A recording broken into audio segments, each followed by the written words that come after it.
So it's 25.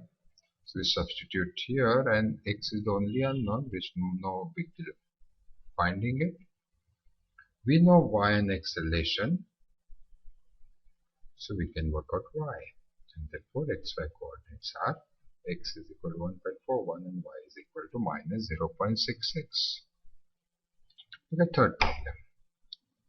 It says a water sprinkler positioned at the base of the hill releases a stream of water with velocity of 4.572 meters per second as shown.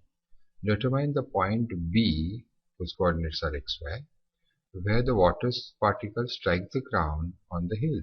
Assume that the hill is defined by the equation y is equal to 0.1645 x square meter and neglect the size of the sprinkler.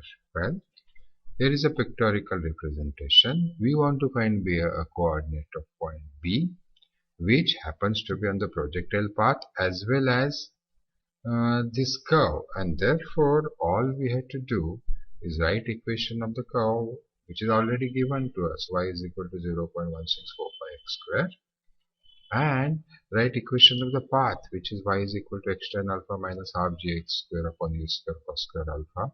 Substitute for y in the equation to find that only unknown in the resulting equation is x, because alpha is 60 and u is 4.572.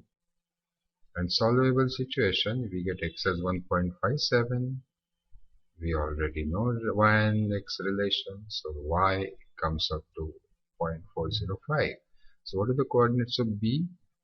1.57 is x and 0.405 is y. Thank you.